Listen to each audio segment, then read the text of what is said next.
This topic is evaluation of partnership. बेटा partnership के evaluation में हमने इसके मेरिट्स और डीमेरिट्स पढ़ना है और इसका कंक्लूजन निकालना है। तो इसके मेरिट्स में पहला मेरिट का पॉइंट है easy formation. There is no need to observe any legal formalities for the establishment of partnership. Partnership को शुरू करने के लिए किसी भी तरीके की कोई भी लीगल फॉर्मेलिटी की हमें ज़रूरत नहीं पड़ती, तो इसकी फॉर्मेशन का प्रोसेस काफ़ी इजी होता है। सेकंड है balance decision. Partnership organization is a group of people with different qualities and whatever decisions are taken in it are based on the consultation among all the partners. Partnership organization में जितने भी partner होते हैं वो अलग अलग quality के लोग होते हैं और वो अलग अलग क्वालिटी के लोग जब डिसीज़न लेते हैं तो वो डिसीज़न एक दूसरे से कंसल्ट करके लेते हैं और डिसीज़न जब कंसल्ट करके लिए जाते हैं तो वो डिसीज़न एक बैलेंस डिसीज़न में रोल प्ले करते हैं। उसके बाद है मोर फाइनेंशियल रिसोर्सेज।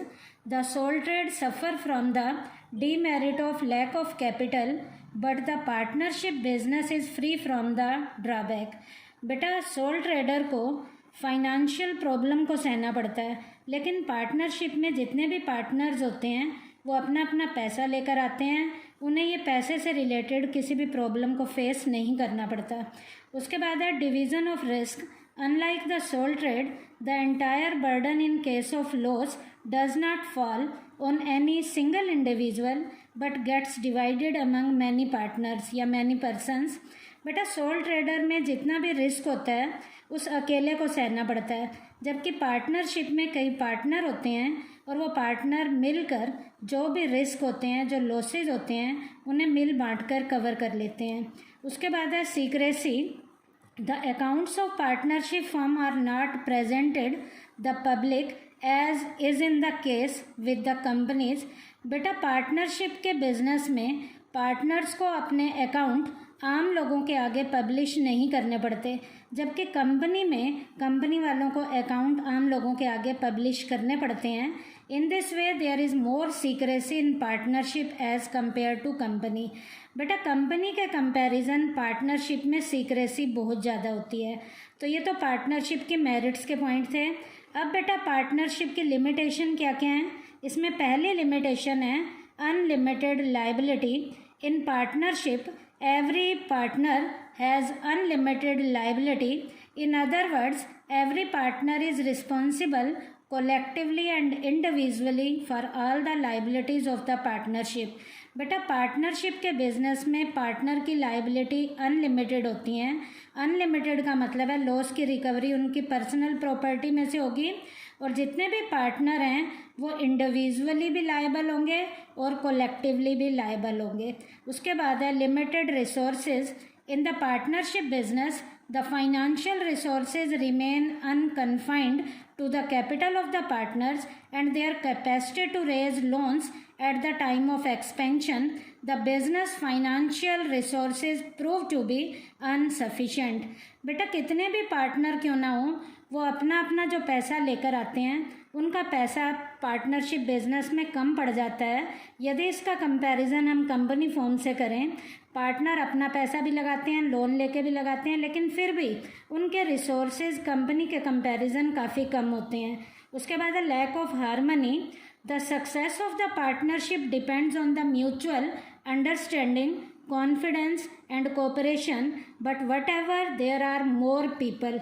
बेटा पार्टनरशिप बिजनेस में पार्टनर्स के बीच में सहयोग की कमी होती है, क्योंकि कहीं ना कहीं तो उनकी अंडरस्टैंडिंग में कमी हो सकती है, उनके कॉन्फिडेंस लेवल में कमी हो सकती है या कोऑपरेशन में कमी हो सकती है, क्योंकि मेंबर एक नहीं है, इसमें मेंबर कई होते हैं और कई मेंबर जब होते हैं तो उनमें सहयोग की कमी पाई जाती है। उसके बाद बेटा इसके डीमेरिट में बेटा हमारे जो पॉइंट हैं वो है बेटा lack of continuity. This the existence of the partnership is very uncertain. Partnership का एग्जिस्टेंस जो है अनसर्टेन लेवल का होता है। In case of only two partners the partnership business ends with any of the reason such as death of a partner, declaration of his bankruptcy और is going insane. बेटा partnership के business में continuity ज़्यादा नहीं होती। मान लीजिए 2 partner में से भी एक पार्टनर की डेथ हो जाती है तो बिज़नेस बंद करना पड़ता है, 2 से 1 हो जाएगा तो पार्टनरशिप ख़त्म हो जाएगी।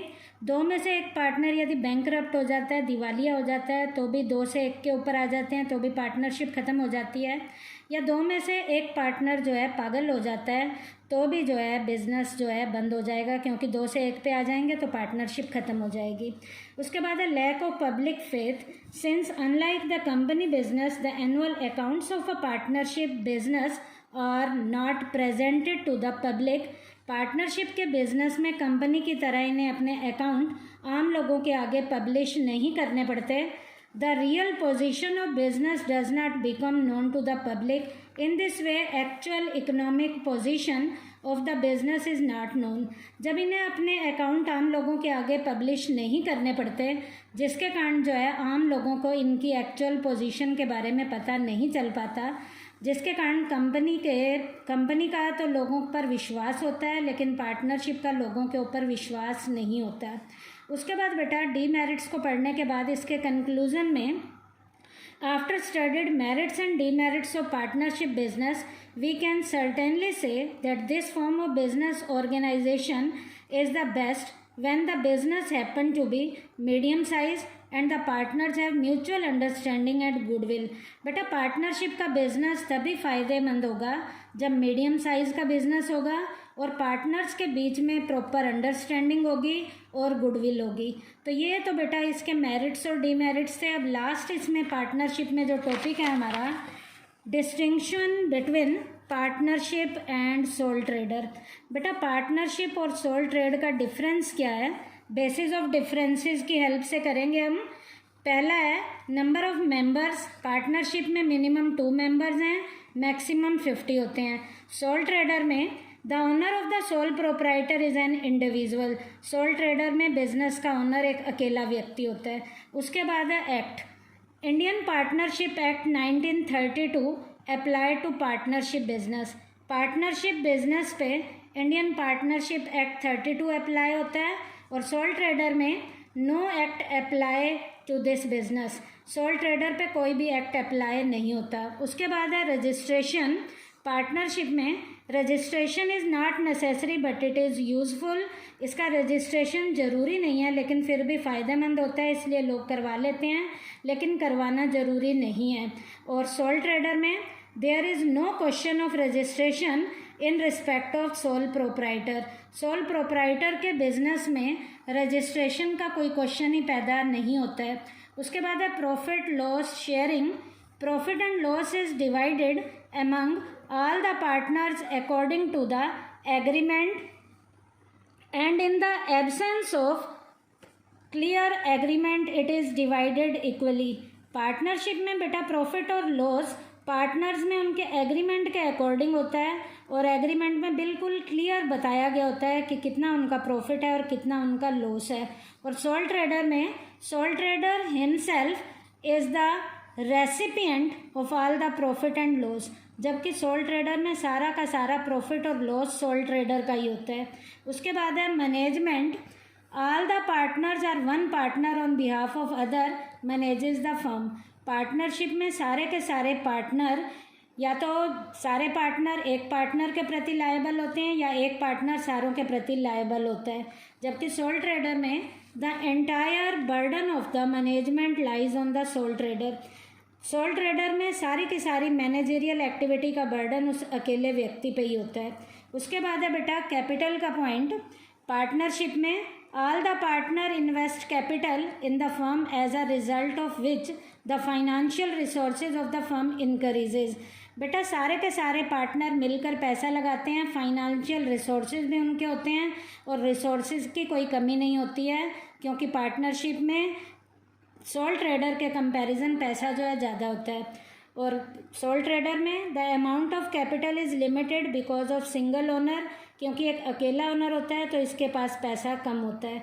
उसके बाद है बेटा ट्रांसफ़र ऑफ इंटरेस्ट। पार्टनरशिप में no partner can transfer his interest in the firm without the approval of other partner. Partnership में कोई भी पार्टनर अपने इंटरेस्ट को दूसरों पर शिफ्ट नहीं कर सकता जब तक कि दूसरा पार्टनर इस बात की सहमति नहीं देता। जबकि बेटा सोल ट्रेडर में ही नीड्स नो अप्रूवल, एक अकेला व्यक्ति होता है और उसे किसी के अप्रूवल की ज़रूरत नहीं पड़ती।